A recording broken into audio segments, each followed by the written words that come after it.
Good morning, everybody. Good morning. Morning. Morning, Louise. And morning to all of you out there. Thank you so much for joining us this morning. And this is probably one of the most important webinars I think we've done as part of this series, and a very propitious day, in fact, to be doing it. I just do a little bit of housekeeping with everybody. I'm going to be asking some questions, but that doesn't mean as participants you don't have the opportunity to ask some questions too. So if you want to type in your questions, and we'll insert them during the conversation over the next hour and get the answers that perhaps you're looking for, or the sort of sensations that you want to share with the panel. So let's get started. I mean, I think that, we've said on a number of occasions before that, the arts and cultural sectors are really the unsung heroes of the tourism industry. And so it's particularly thrilling for us this morning to be able to welcome Dr. Michael Brand, the Director of the Art Gallery of New South Wales, the fabulous Louise Heron, CEO of the Sydney Opera House, and John Kotsis in sunny Queensland, Chief Executive Officer of the Queensland Performing Arts Centre. Thank you all again for joining us today. So having said unsung heroes of the sector, incredibly important to the tourism industry and the wider community, worth a small fortune to the economy, and I think a critical part of helping people return to normal. This is an industry that's been really slammed during this process. And I think we might start by just getting a bit of a sensation, because you're three quite different styles of operators within the industry. Michael, we might start with you. What have been the biggest impacts on your business? Understanding that you're open again now, but what have been the biggest challenges to cope with? Look, I think to begin with, I have to say that the visual arts, art museums, are in a much better position than the performing arts. Just the basic model is, our audience does not need to be confined to seats next to each other. So that's put us in a more fortunate situation. We have reopened, as I think most of you know. We're now we opened on the 1st of June, so we've got a few weeks of experience there. We're very much a public-private partnership, so we've had strong, continuing state government support, which has been critical to our ability to survive like this. But we've lost, all our revenue. So no ticket sales for special exhibitions, shop, and food and beverage corporate events. That's another very big thing that's gone. But since opening, we've got the shop open, we've got a cafe opening, and the numbers have been reasonably good. But I think you can say we've survived well. We've reopened, but we have like everybody else, great challenges coming ahead. But we've also noticed there is definitely a very big audience out there who are desperate to get out in public. And to experience the arts in whichever form is available to them. At the moment, probably visual arts are really opening up first. Thanks very much, Michael. John, Queensland, north of the border, literally. So what's the biggest challenges from your point of view, over the last couple of months and right now? Thanks, Margie. Probably the most significant issue for us is that we're closed, and we're still closed. And in our business model, we earn 85% of our revenue, and going into this, I thought we had an extremely healthy balance sheet. So once performances ceased on the 13th of March, then our 713 staff found themselves with not much action. So what we had to do was kind of reimagine who we were. So we continued to pay our casuals for 6 weeks after that, and then we had, even though we had no performances, and then we had to assist them to either get onto Job Seeker or because we weren't available for JobKeeper, what was to find ways that we could get 484 of our casual staff into a situation where they could maintain some kind of survival. And then it was focusing on how we hibernated the organisation. And we while we're a statutory authority, we earn so much of our own money that we just had to burn up our reserves. And that's been our greatest problem. The other big issue for us is that to drive our business, it takes about, last year our attendances were about 1.5 million. That's really driven by our big venues. So while we've been able to do some local content in terms of broadcasts and simulcasts and webcasts. And without attendances and without national attendances, our model doesn't work. So the borders being up, that's one of the big issues for us. We really need big productions to be able to tour, because that's what drives our business model. Thank you. Louise, Opera House, unique destination, top of everybody's must-do list if they're an international tourist. But then again, there's that ownership of local communities of the Opera House and the arts community. Biggest issues for you in the last couple of months are the ones that are keeping you awake right now? Look, I think we're pretty similar to Michael and John in many ways, because we're like Michael. We are an artistic. We're a sculpture, so people come to admire the sculpture from the outside. And generally speaking, in a normal year, we'd have 11 million visitors a year. Well, at the moment, there's a crane and some workers on the forecourt. Like, there's nothing going on, and a couple of our security people. And obviously no international tourists. And we had, in a normal year, we'd have about 700,000 tourists take a tour, which means they're going just all the time, 2,000 people a day taking a tour. And that all shut on the 17th of March for us, and also no performances. But, and all of our bars and restaurants, which normally have 2.5 million food and beverage transactions in a year, all closed, in one day. Obviously, that was very dislocating. We kept our casuals on for as long as we could in the hope that we would get JobKeeper. But as John said, being a government entity, we weren't entitled to JobKeeper, and so our casuals went on to job seeker if they were able to. But we've kept an employment relationship with 500 of our staff. So making sure that we've kept 500 staff on, and all of the casuals and so on, we've kept as close as we possibly can. I guess the biggest thing is to work out how, what happened when we closed is that essential connection between artists and audiences was lost. And so we quickly stood up our digital channel From Our House to Yours less than 3 months ago. And over that time, we've had, we're approaching 3 million views of approaching 150,000 hours of content downloaded. So it's been incredibly well received. We've converted the Joan Sutherland Theatre into a temporary recording and broadcasting studio. And so we actually do live streams from there on Saturdays and Sundays when the building work isn't on. And we also record content that we're going to play in the following week. And we then announce that on Wednesday mornings. The announcements just come out. But it's announced earlier in the week, and then it starts on Wednesdays each week. And it's our way of people continuing to connect, because you can chat to one another during the performance. And about half of the people are international. But I think that one of the really wonderful things about it has been that more people have seen what actually goes on inside the Opera House. We've spent a lot of time over the last, including my predecessor, spent a lot of time trying to ensure that that the image of the Opera House remains contemporary. And so actually being able to, sorry, the dogs, actually the joy of operating from home. but actually the idea of being able to show people comedy and doing some Vivid Live events online, and people not having to make a decision to come to the Opera House, but actually have an opportunity to see what goes on, has been really fantastic and itening. Well, can I say, I particularly enjoyed the one about tuning the grand piano that was very early on in the series. Excellent. But just talking about that aspect, which I think is probably one of the happy moments, if you like, of exercise, if there is any, are the issues around innovation. So, clearly that's been pivotal for the Opera House's approach to this.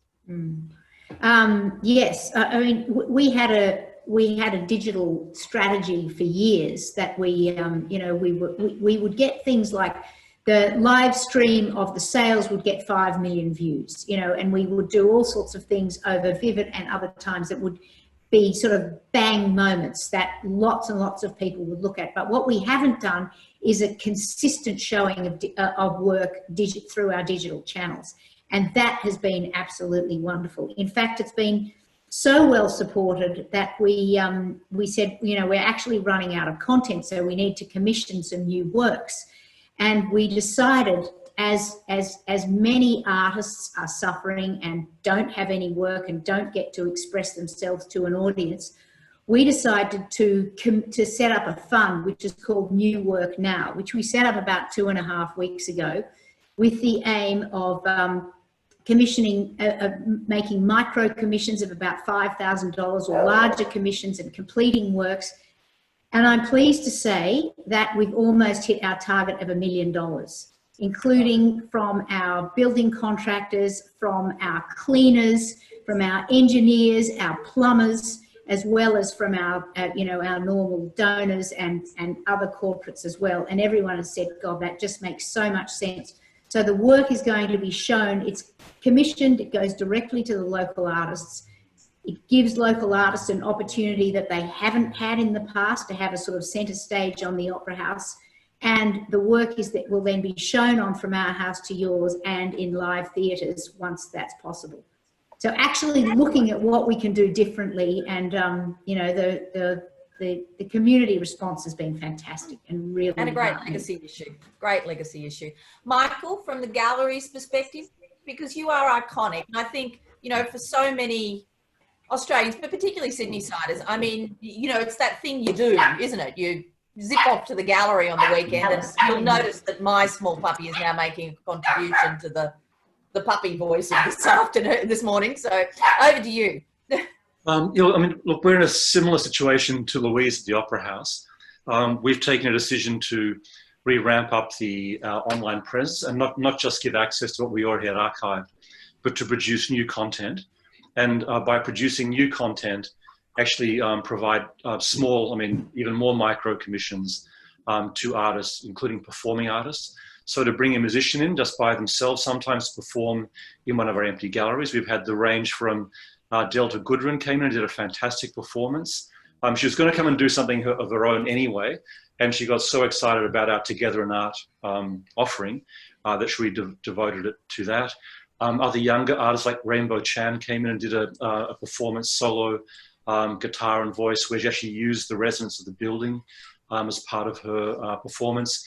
We've also been recording just very simple basic art classes, but getting artists to lead them from their studios. That provides a little bit of employment.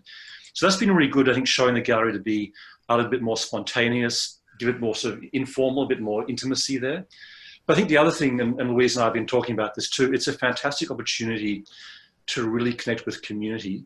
And this I know is a bit of a flip side for this event, is we want to be community art organisations that really are important for our broader community, artists, as well as the general public, rather than just becoming tourist attractions. But on the other hand, we know that our business model it benefits from having tourist visitors, and we want to play that role as well. But I think if anything, the coronavirus situation has perhaps allowed us to think, you know, what is the right balance? But we're very, very keen to work with the tourism industry to promote what we are able to do at the moment. And Michael, talk about your fabulous initiative of opening the gallery to arts companies, to performing arts companies. Yeah, see, that's another thing. You know, when we talk about the limitations of crowd numbers, now clearly an art museum has a great advantage because we're all about space, and we're all about really about walking up to a painting, say, or a sculpture that no one else is in front of, and you can have that one-on-one interaction. But we are only open from 10 o'clock in the morning till 5 o'clock in the evening. I mean, normally Wednesday evenings, but not during coronavirus now. So we have a public space which is not being utilised after 5 p.m.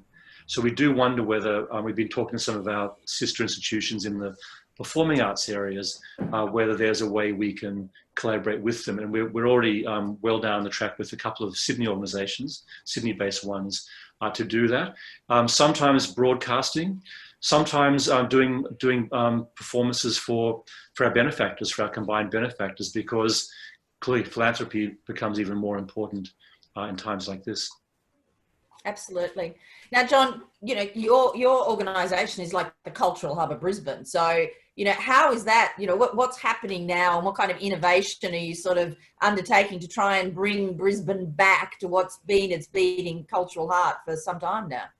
Well, Maggie, I'm not sure that we can claim it as innovation. We're following down the path of some of the things that Louise and Michael are doing, but on a lesser scale. And using the opportunity, particularly to build our digital capability. We've always done regional simulcasts, but this was a time to actually do more webcasts and to actually put together a number of performances which we send out on Friday afternoon. But we did a particular one on June 6th for Queensland Day.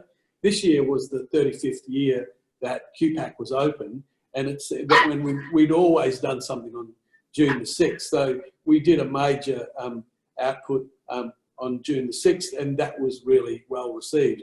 But in terms of broader innovation, I don't know, and I think that that's what is quite challenging, is I don't know that we've actually transitioned our model to what the future could be.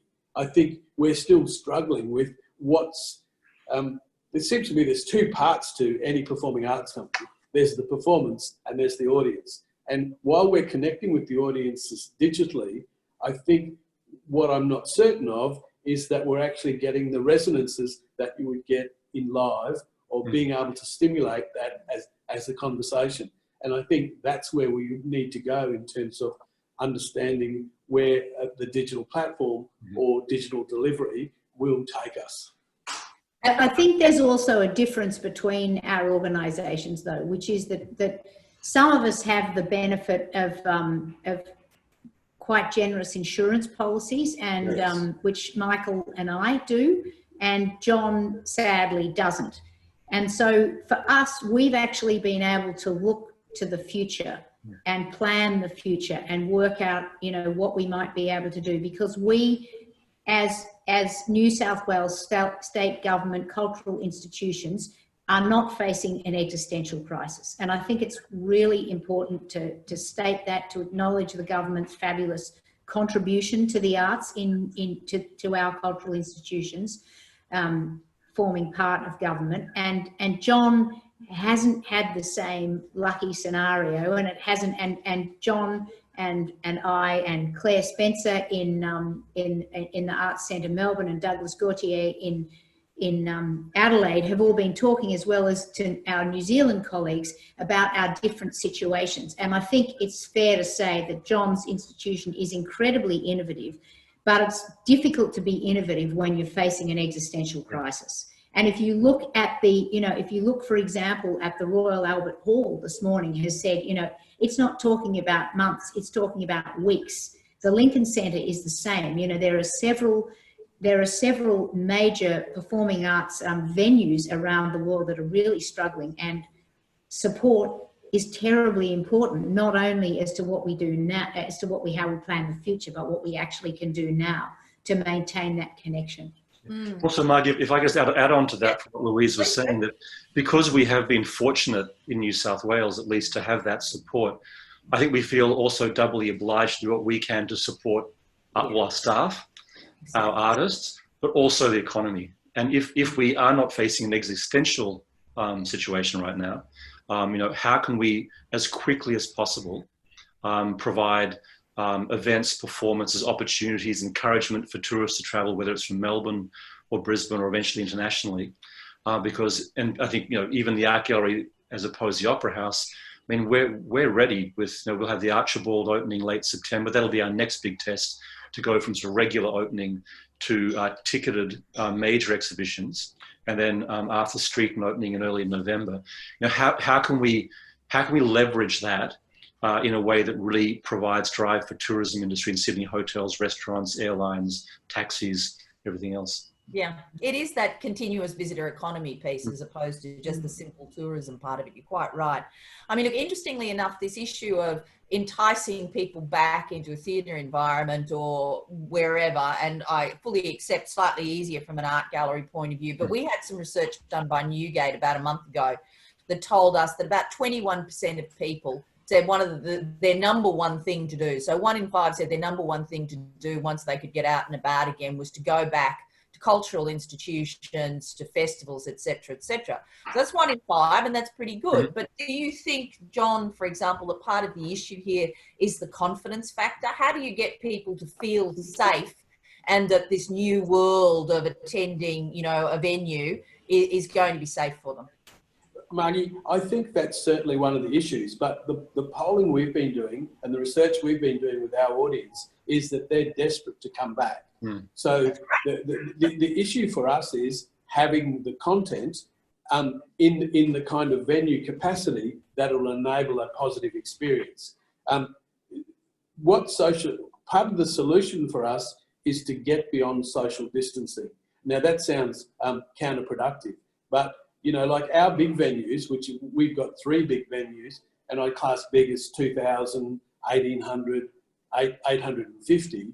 If you can only have 75 people in those distance venues, then the capacity to achieve an experience is not there.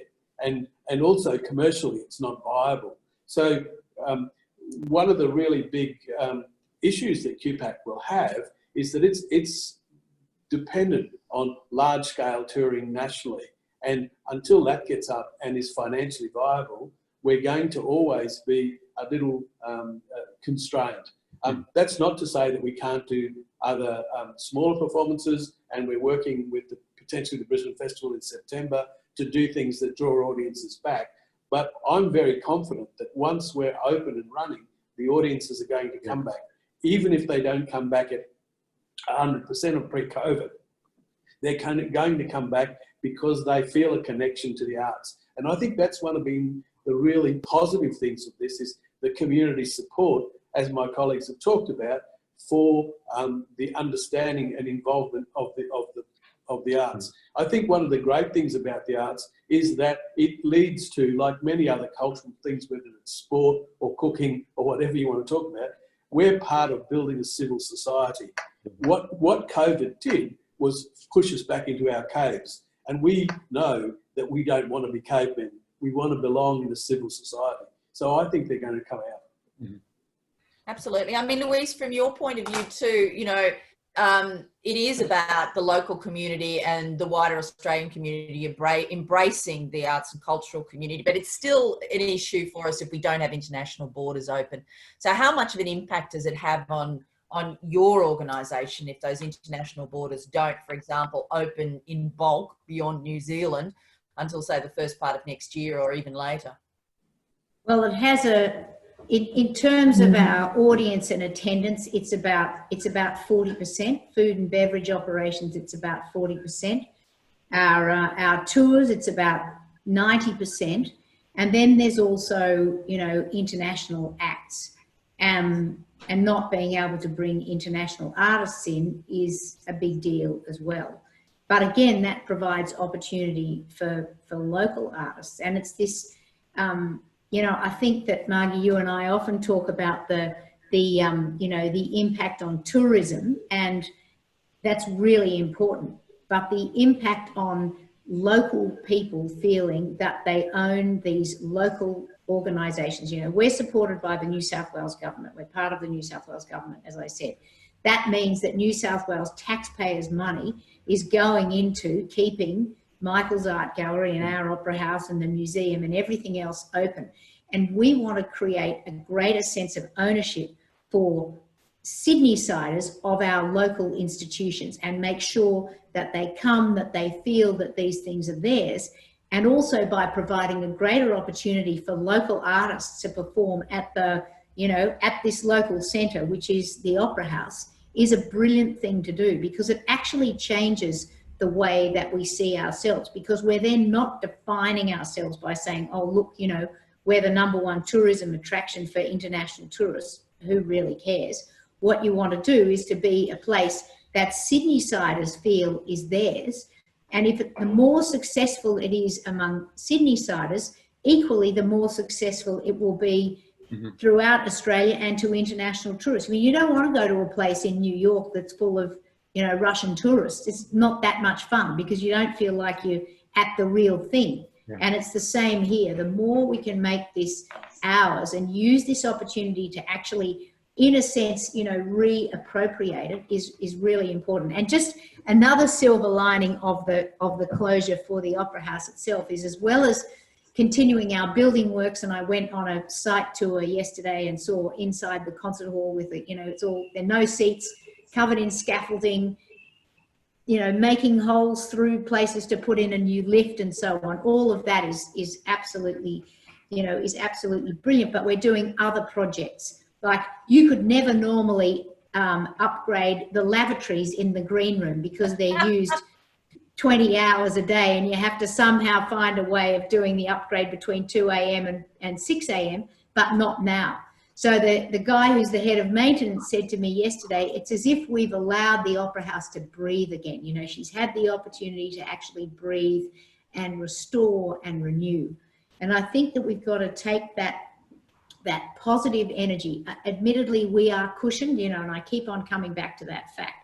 But the idea of actually using this as an opportunity to reinvent ourselves is really important. Which takes me back to a conference that John had a couple of years ago, and one of the speakers said, asked this question that I thought was truly brilliant. She said, if you were starting again, what would you do? And that's almost this moment. We almost are starting again. And so what do we want to reset? You know, what do we want to do differently? How do we rebalance our budgets? You know, where do we want to put additional funding? It's just, it is a great opportunity to reflect and make sure that when we can reopen, we maximize our impact, and that in this meantime, that we are also maximizing our impact. Absolutely. I mean, Michael, from your point of view, in terms of touring international superstars, it's slightly easier, I would have thought, for the visual arts than for the performing arts in terms of getting people in from overseas. I mean, for you, it's a case of perhaps they send it. What are we looking at in terms of big international exhibitions? When are we likely to see that again here? And how are the key art galleries around the world having this conversation at the moment? Yeah, well, I'm involved in a number of conversations, mainly with a group called the Bizot Group, which is about 55 of the leading art museums around the world, North America, Europe, a little bit from the Pacific and Asia. So the Art Gallery of New South Wales is now part of that. We've had a couple of big meetings, got another one coming up in July, talking just about that. So basically now there are no international exhibitions taking place. And you have a series of very sad, what I refer to as ghost exhibitions, where all the works are, like there was a Richter show at the Met in New York, at Met Breuer. It opened for 9 days, and then no one saw it again. Even though we're not bringing people out, we're bringing works of art, but those valuable works of art need to be accompanied by couriers who ensure that the works don't go missing on the long journey, you know, say from Europe or North America to Sydney or Australia. And without them, of course, we can't ship the works. And when the museums are shut down, they can't process the loans. So there's nothing going on that front. So this year, our Summer International show was going to be Matisse. And that was, we were working with the Centre Pompidou in Paris, a fantastic show that we've co-curated with them. That's now been postponed. But again, we had a couple of bits of luck. We would have been perhaps a little bit over-ambitious, scheduling 2 major shows over the summer. How lucky was that? Because now we have Arthur Street and a great Australian blockbuster. But the other side of that is, it's not just a matter of, it is a great opportunity to promote Australian culture, Australian arts, and therefore help Australian artists. But one of the roles of an art museum or an opera house performing arts centre is to create a cosmopolitan society in Australia. And that does involve people and ideas and things coming in from elsewhere, and also going from here elsewhere. And so we're just going to be careful we don't sort of fall into a slightly comfortable trap of, oh, look, things are pretty good here. Actually, we've got plenty of good stuff here. We don't really need to worry about, about China or Japan or anywhere else. And just make sure that those doors stay open, because we want a cosmopolitan society in Australia, essential for the 21st century. Yeah, I think it's the refreshment, it's the new ideas, it's the shock value too of bringing in non-local. Yeah, so look, this is quite a propitious day for the arts community in that I think beyond the point that, you know, Louise and Michael both made, that governments have been incredibly supportive of the cultural sector. The federal government's, I think, recognised the cultural community in a way that I'm not certain a government has before, by bringing out a specific package in this set of circumstances this morning to support the industry. John, I'm just curious about, how do you feel about the package, and what do you think, you know, is still yet to come, that we still need to see to give the industry the best chance of, you know, working through this process and coming out even better when things are more relaxed in, say, 12 months' time? I'm very excited by two things. Firstly, that in announcing the package, what the Prime Minister's done is acknowledge the contribution that the arts sector makes to the economy. And they're not just numbers, but it's understood that it's people, it's jobs, it's the connection, it's the building of the civil society. And I think that's one of the great moments that I think hopefully we never look back from. But secondly, the package in itself is substantial. And I'm hoping that everybody can take advantage of this, because what it's going to do is stimulate both ends of our sector. It's going to stimulate the artist end, and also that part that needs to help artists frame their performance in embracing audiences. So I think the breakdown of the 4 areas of the package are very interesting. And if I need to be really selfish for a minute, the fund that will enable producers to borrow at low interest to capitalise productions is an essential part of particularly the touring part of the lifeblood of theatres like ours. Absolutely. $90 million. $90 million in show starter concessional loans to fund new productions and events that stimulate job creation and economic activity. I mean, I think that there was I have to say that Live Performance Australia, the industry peak body for us, has done the most amazing job throughout this time. And we really can't thank them enough for everything that they've done. And there was a great conversation apparently with the Prime Minister a couple of days ago, when he really came to fully appreciate, I guess, what's involved. And in fact, in the announcement today, he was talking about how, you know, he understands all the people behind the scenes and how important that is. It's not just what you see on the stage, it's what he referred to as the tradies behind the scenes. And that's a massive part of what we do, and what all of our resident companies and all producing companies do as well.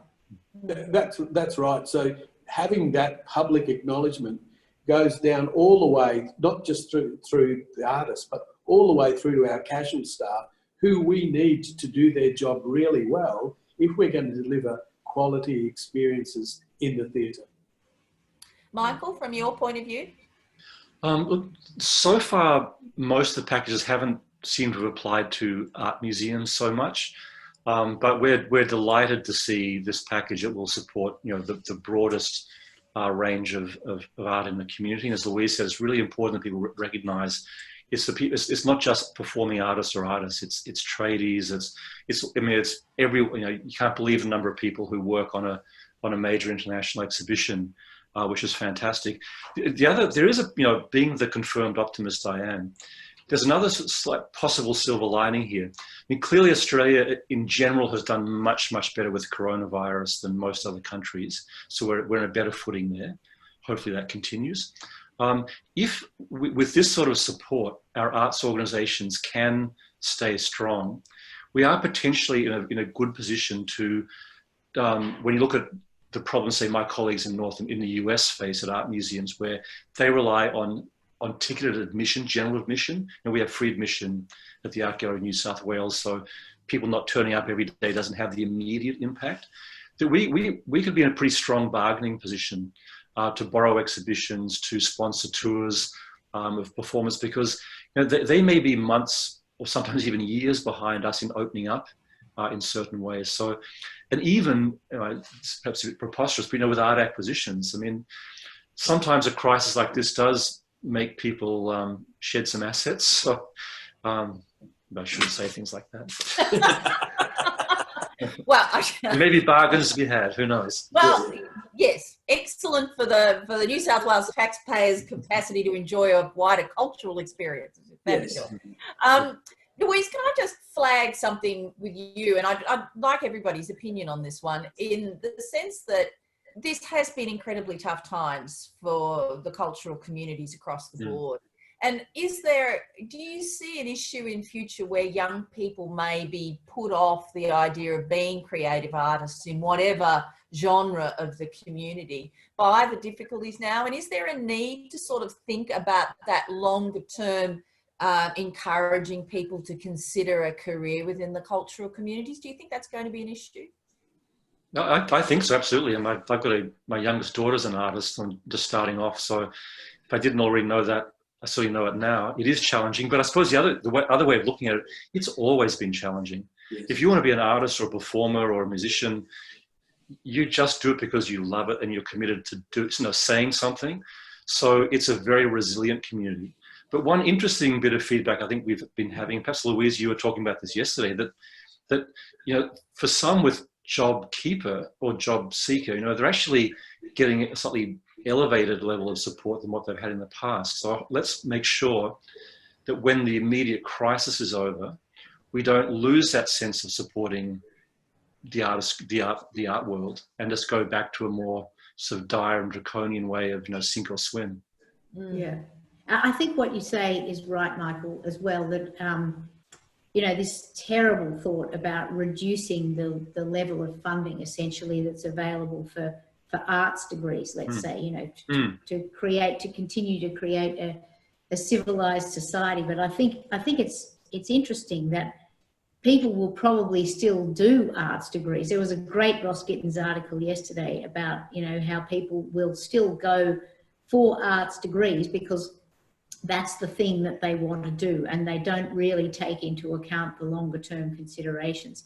I think it has been difficult. It will always remain difficult to be an artist in our current society. And I don't really think that young people will be so put off from doing it. I think what is essential is that we oldies make sure that we put in place all the structures and provide all the support that we possibly can, so that the next generation can come up and breathe the fresh air and actually express themselves and reflect on this moment and every other moment. That's our responsibility to make sure that doesn't happen. Working in our sector, something that both my colleagues have said, working in our sector has always been challenging.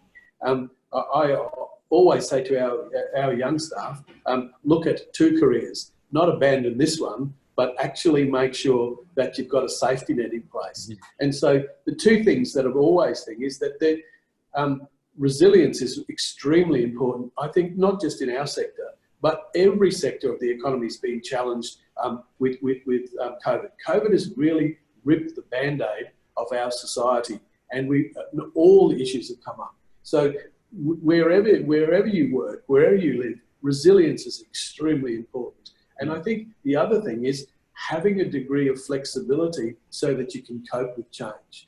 COVID has been challenging, not just on a pandemic level, but also in terms of the societal level, in terms of how the economy has had to cope, how we've had to cope socially. When you reflect back to something like the Great Depression, one of the things that it did do is come up with enormous opportunities for innovation in terms of how future economists have dealt with the economic situation. One of the things I joke about here in the office is that some bright spark will come out of this and reinvent the way that debt is dealt with. And I am firmly committed, as I'm an optimist as well, that someone will find a way to magically wave away debt. Now, I know that's living in the clouds, but some fantastic innovation is going to come out of this. Well, look, on the subject of those fantastic innovations, because we're nearly out of time, but I need to ask this question. Just push yourself 12 months down the track, and I appreciate this will be a case of everybody bringing out the crystal ball and giving it a quick rub. Look 12 months down the track. What do you think where will we be? What will we be looking at? What do you expect to see in your own organisation, John? Look, one of the big questions is can we carry the overheads that we've always carried? I think those that will be here will be really excited about being here because they will have made a choice to be here. Our audiences will be deeper connected, and I think the quality of work we're going to see is going to be even at a higher standard than we've seen before. I think people really value the arts, and I think we're going to see that in spades in the next 18 months. Wonderful. Michael? Probably I'll say 2 or 3 things. One thing is the immediate sort of test for us is going to be September, November, when we reintroduce the big ticketed exhibitions, Archibald, Wynne and Sulman, and then Arthur Street. And we know people are coming back to the gallery as a sort of a free public space, cultural space. How will the economy be doing, and how willing will people be to pay for tickets? Next, about a year from now, we hope to introduce our first international touring exhibition. So whether that actually can happen, that's an amazing show we haven't publicised yet.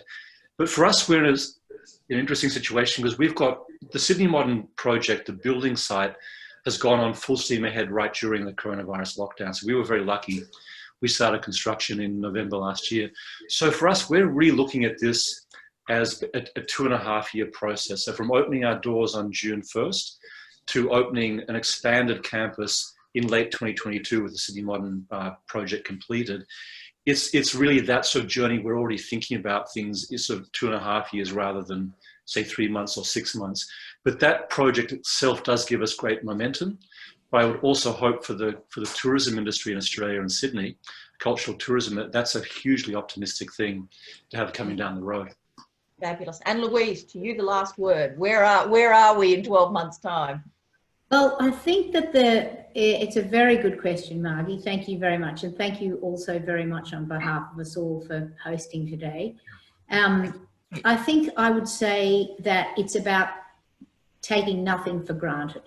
I mean, if you look at organisations that have taken nothing for granted, for example, Opera Australia, which is, run by an incredible Rory Jeffs, he has found a way of reinventing opera he and Lyndon Terracini in a way that is more successful than any opera company around the world, essentially.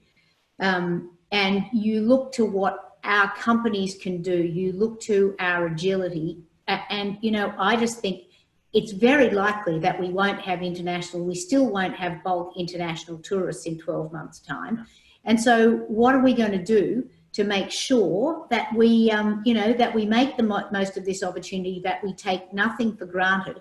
And I think we'll see something that is an evolution from where we are now, and we can take the lead from some organisations that are already doing an incredible job at doing that. Well, look, thank you all for taking part today. And can I just say a collective thank you from the wider visitor economy industries for the contribution you make, because you are the special content and the reason why so many people return visit a whole lot of destinations. And I'm not quite certain what the tourism industry would do without you all. So thank you all very much. I'm wishing, hoping, and certainly pushing and advocating at a whole range of levels for some additional support, because I think as a critical part of our industry, you need that extra support on top of today's package to help support the people you are supporting at the moment. So thank you all again. And I'm hoping out there in participant land, everybody's doing this, but I will do it on their behalf. Have a wonderful day, everybody, and take care and stay safe. Thank you all. Thanks, everyone. Thanks, Margie. Thanks. See you, Michael. See you, John. Bye. Bye.